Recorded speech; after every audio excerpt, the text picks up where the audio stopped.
Ойратның эше тыгыз, иптәшләре белән бергәләп бүләк ясау белән мәшгуль ул.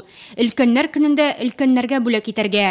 Кул астында булган бөтен нәрсә ярап куя. Алтынсу яфраклар, миләш ботаклары, кофе бөртекләре һәм балаларның тырышлыгы ярдәмендә катыргы кагаз менә дигән сувенирга әверелә.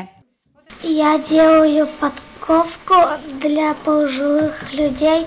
Скоро будет праздник, я их хочу поздравить. Смотрите, у меня какой красивый подкова получилась.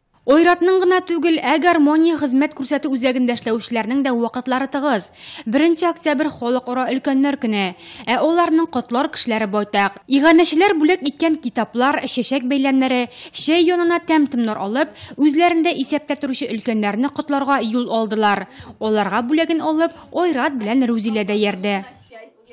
Мен шоколад кешене, 80-ге җиткән кешене шулай искә алган өчен бик зур рәхмәт сезгә. Без өлкән кешеләргә бер җылы сүздә җитә, бер сүздә җитә, Аллага шөкер. Гел исәпләп, гел сөйләп, гел сезне искә алып торабыз. Бүген гармония комплекслы хезмәт күрсәтү үзәгендә 260 ялгыз һәм инвалид исәптә тора. Ләкин исемлек тагын да зуррак булырга мөмкин. Яңа закон нигезендә социаль ярдәм алырга хокукы булучыларның саны арткан.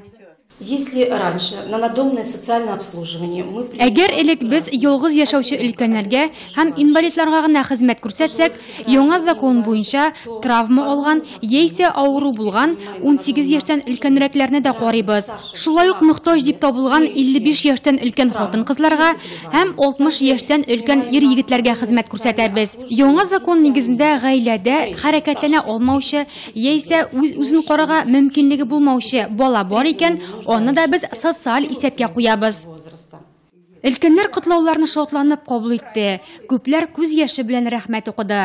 Улыларның күңелен күтәрү өчен күп кирәкми шул. Тәмле тел, яктыгыз һәм бер җылы сүз дә җитә.